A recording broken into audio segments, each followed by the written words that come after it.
Hi everyone, I'm Veeni Raggar. Welcome back to my channel. I hope you all are doing well. I hope your study is going well. आज हम पढ़ रहे हैं acid base chemistry chapter में से lecture number 5 strength of basis. इसके पहले हमने एसिड की जो स्ट्रेंथ है वो डिस्कस करी थी।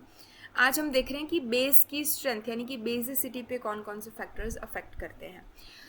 This topic is from CSA and नेटोलॉजी से, जैसे आप सभी को पता है। इस टॉपिक को हम डिस्कस करेंगे PDF में से। सबसे पहले हम डिस्कस करेंगे बेसिसिटी ऑफ एमाइंस की। एमाइन यानी कि NH3 ग्रुप। NH3 ग्रुप जो है उसके पास नाइट्रोजन के पास एक लोन पेयर ऑफ इलेक्ट्रॉन होगा जो अपने लोन पेयर ऑफ इलेक्ट्रॉन किसी और एटम को डोनेट कर सकता है। ठीक है, हमने बेस की क्या डेफिनेशन देखी थी। ल्यूइस बेसिस ऐसे बेस होते हैं जो अपने पास रहे लोन पेयर ऑफ इलेक्ट्रॉन किसी और स्पीशीज़ को डोनेट करने की कैपेसिटी रखता हो। क्योंकि NH3 के ऊपर लोन पेयर है तो वो इलेक्ट्रॉन को डोनेट करेगा, दैट इज़ वाई वो बेस की कैटेगरी में लाई करेगा। ठीक है, देखिए NH3 is a weak base in aqueous medium well CH3NH2 methyl amine is stronger base than NH3। तो यहाँ पे बेसिसिटी कंपेयर करी है कि NH3 जो है वो कम बेसिक है देन CH3NH2। जब हम NH3 में से एक हाइड्रोजन को रिप्लेस कर देते हैं मिथाइल ग्रुप से तो उसकी बेसिसिटी बढ़ जाती है। क्यों बढ़ जाती है उसका रीज़न हम नीचे डिस्कस कर रहे होंगे। अगर हमने तीनों हाइड्रोजन को NH3 में से तीनों हाइड्रोजन को फ्लोरीन एटम से रिप्लेस कर दिया और हमने बनाया नाइट्रोजन ट्राईफ्लोराइड वाला, तीनों हाइड्रोजन को हमने रिप्लेस कर दिया फ्लोरीन से, तो उसकी जो बेसिसिटी है वो सबसे कम हो जाएगी। नाइट्रोजन ट्राईफ्लोराइड की बेसिसिटी सबसे कम हो जाएगी। तो आप ये देख सकते हो यहाँ पे। ठीक है, अगर हमने एक हाइड्रोजन को रिप्लेस कर दिया OH से तो उसकी बेसिसिटी थोड़ी सी बढ़ जाएगी। अगर NH2 से रिप्लेस करा तो उसकी बेसिसिटी थोड़ी बढ़ जाएगी और NH3 की बेसिसिटी सबसे ज़्यादा है। ठीक है, अगर ये वाला ऑर्डर आप फॉलो करो तो अगर हम मिथाइल ग्रुप से रिप्लेस कर रहे हैं हाइड्रोजन को तो जितने ज़्यादा मिथाइल ग्रुप होंगे उतनी ज़्यादा बेसिसिटी होगी। आप यहाँ पे देख सकते हो कि NH3 की बेसिसिटी कम दिखाई है, एक CH3 ग्रुप यहाँ पे है और यहाँ पे 2 CH3 ग्रुप है, तो इसकी बेसिसिटी सबसे ज़्यादा है। तो ऐसा क्यों हो रहा है उसका रीज़न यहाँ पे हम डिस्कस करेंगे। Reason of basicity of amine, देखिए नाइट्रोजन एटम के पास क्या होगा, लोन पेयर ऑफ इलेक्ट्रॉन होगा।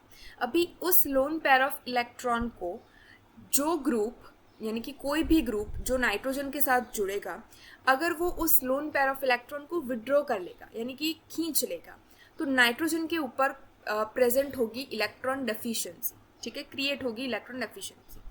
नाइट्रोजन के साथ अगर कोई ऐसा ग्रुप जुड़ेगा जो उसके इलेक्ट्रॉन को विड्रॉ कर रहा है, ले रहा है, ठीक है, तो नाइट्रोजन के ऊपर इलेक्ट्रॉन की डेफिशिएंसी क्रिएट होगी और उसकी वजह से नाइट्रोजन किसी और स्पीशीज़ को इलेक्ट्रॉन डोनेट नहीं कर पाएगा। इट मीन्स एमिनो ग्रुप की क्या, एमाइन ग्रुप की बेसिसिटी डिक्रीज होगी, कम होगी।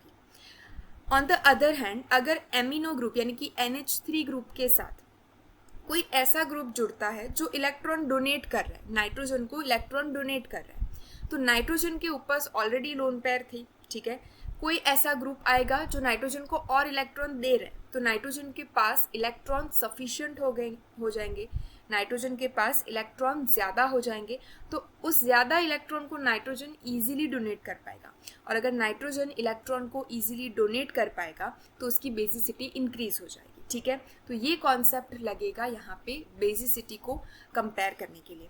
अगर आप यहाँ पे देखो तो OH ग्रुप जो है वो क्या है, इलेक्ट्रॉन विड्रॉइंग ग्रुप है, तो वो क्या करेगा, NH2 के ऊपर प्रेजेंट इलेक्ट्रॉन की लोन पेयर को अपनी और, यहाँ पे आप एरो पे देख सकते हो, अपनी और विड्रॉ कर लेगा। ठीक है, तो अगर NH3 को हम कंपेयर करें NH2OH के साथ तो NH3 की बेसिसिटी ज़्यादा हो जाएगी एज़ कम्पेयर टू NH2OH। ठीक है, क्योंकि यहाँ पे OH ग्रुप की प्रेजेंस की वजह से नाइट्रोजन के ऊपर जो लोन पेयर थे वो अट्रैक्ट हो रहे हैं, विड्रॉ हो रहे हैं और नाइट्रोजन के ऊपर इलेक्ट्रॉन की डेफिशिएंसी क्रिएट होगी और नाइट्रोजन इलेक्ट्रॉन को दे नहीं पाएगा। इसकी वजह से इसकी बेसिसिटी जो है वो डिक्रीज हो जाएगी, कम हो जाएगी। अगर हम रिप्लेस करते हैं CH3 ग्रुप से, NH3 ग्रुप का एक हाइड्रोजन अगर हम रिप्लेस कर दें CH3 ग्रुप से तो CH3 जो है वो मिथाइल ग्रुप ऐसा ग्रुप है, इसकी इंडक्टिव इफेक्ट आपने पढ़ी होगी, इलेक्ट्रॉन डोनेटिंग ग्रुप है। इलेक्ट्रॉन डोनेटिंग ग्रुप होते हैं, इलेक्ट्रॉन विड्रॉइंग ग्रुप होते हैं। OH जो है वो इलेक्ट्रॉन विड्रॉइंग ग्रुप है, CH3 जो है वो इलेक्ट्रॉन डोनेटिंग ग्रुप है। तो CH3 क्या करेगा, नाइट्रोजन को इलेक्ट्रॉन डोनेट करेगा, तो यहाँ पे नाइट्रोजन की क्या हो जाएगी, यानी कि ज़्यादा नाइट्रोजन हो जाएंगे तो इलेक्ट्रॉन की क्या हो जाएगी, ज़्यादा हो जाएगी। तो अगर नाइट्रोजन के ऊपर इलेक्ट्रॉन ज़्यादा प्रेजेंट होंगे तो वो इजीली इलेक्ट्रॉन को डोनेट कर पाएगा, और क्योंकि इजीली इलेक्ट्रॉन को डोनेट कर रहा है एंड ये वाला जो कंपाउंड है वो उसकी बेसिसिटी ज़्यादा हो जाएगी, यानी कि स्ट्रॉन्गेस्ट बेस वो कंसिडर किया जाएगा।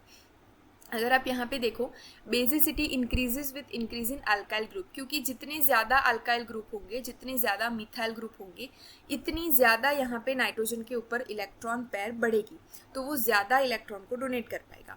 जबकि यहाँ पे सिर्फ एक ही CH3 है तो वो सिर्फ 2 इलेक्ट्रॉन ही दे पाएगा। यहाँ पे 2 CH3 ग्रुप है तो वो 4 इलेक्ट्रॉन दे पाएगा।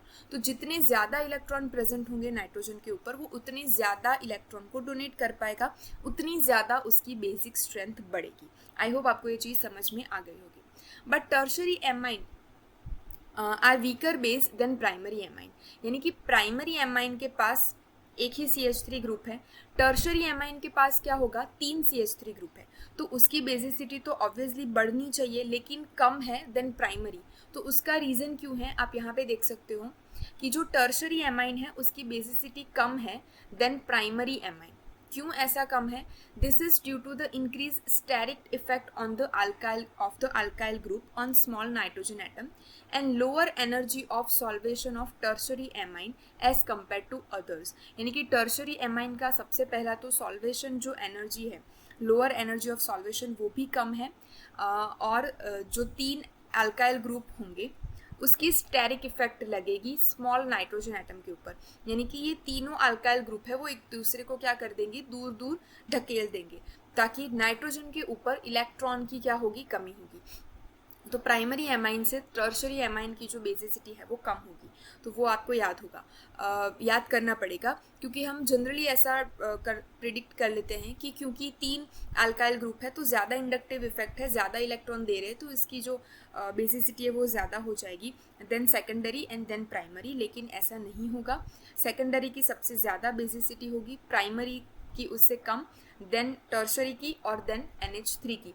तो ये जो ऑर्डर है वो नेट और GSET एग्जाम के अंदर एज इट इज़ पूछा जाता है, क्योंकि ये थोड़ा सा ट्विस्टेड है। ठीक है, चलिए बेसिसिटी ऑफ मेटल ऑक्साइड को अगर हम डिस्कस करें, metal oxide can be classified as acidic oxide, those oxide then increase H plus concentration when dissolve in water, यानी कि N2O5 को अगर हम पानी के अंदर डिजोल्व करें तो यहाँ पे हमें H प्लस मिलेगा और NO3 माइनस, यानी कि नाइट्रेट आयन का जनरेशन होगा।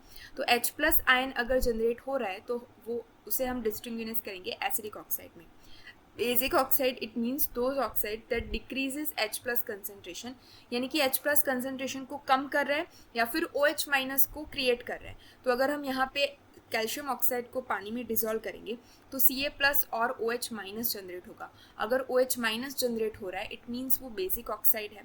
एम्फोटेरिक ऑक्साइड किसे बोलेंगे, those oxide which behave as acid as well as base, acid और बेस दोनों तरीके से वो बिहेव करेंगे वेल डिजॉल्व इन वाटर। अगर हम Al2O3 एल्यूमिनियम ऑक्साइड को डिजॉल्व करेंगे decreasing H plus ion concentration, so basic, यानी कि अगर H प्लस को अगर हम यानी पानी के अंदर हम डिजॉल्व करेंगे तो Al+3 और H2O के अंदर वो जनरेट होगा।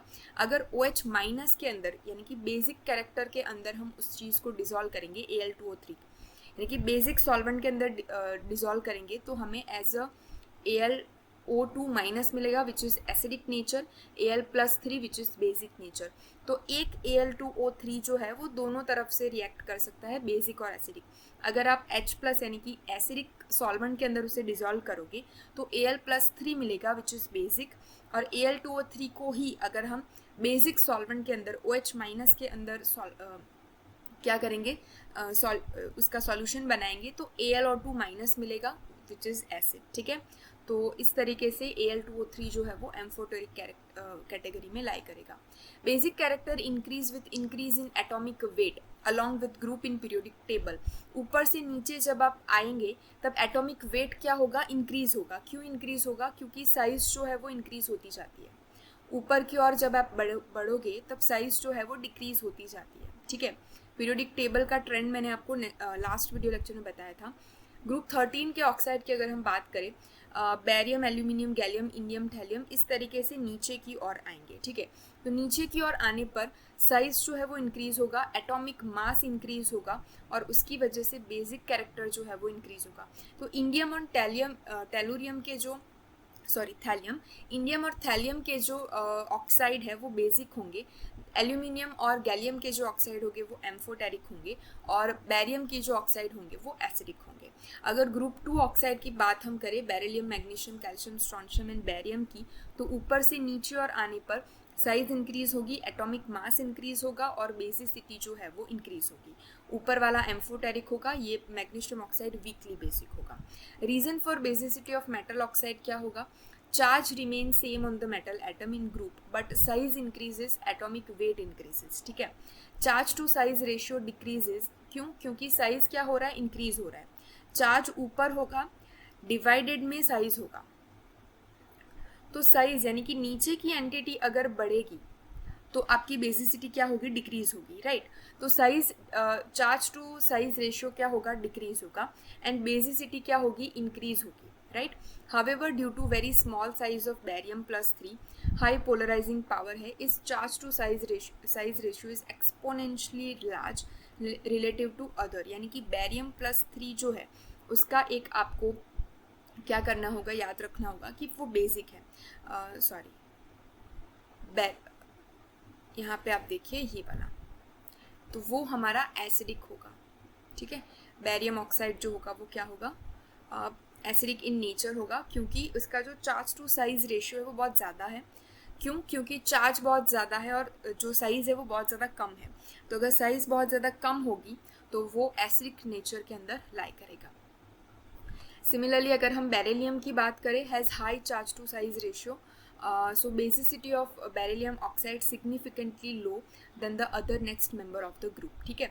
जो स्टार्टिंग में यानी कि ऊपर से नीचे आप मूव करोगे तो ग्रुप में जो स्टार्टिंग में यहाँ पे होगा, हमने देखा बैरियम ऑक्साइड या फिर बेरिलियम ऑक्साइड, बेरिलियम की बात करी हमने, बैरियम की बात करी, यहाँ पे आप देख सकते हो, यहाँ पे बेरिलियम की बात करी हमने और बैरियम की बात करी, राइट। तो वो एसिडिक कैरेक्टर में लाई करेंगे क्योंकि उसकी जो साइज़ होगी बहुत कम होगी और चार्ज जो होगा वो बहुत ज़्यादा होगा, यानी कि चार्ज टू साइज रेशियो जो है वो बहुत ज़्यादा होगा एंड दैट इज़ वाई उसकी जो एसिडिटी है वो ज़्यादा होगी, बेसिसिटी कम होगी।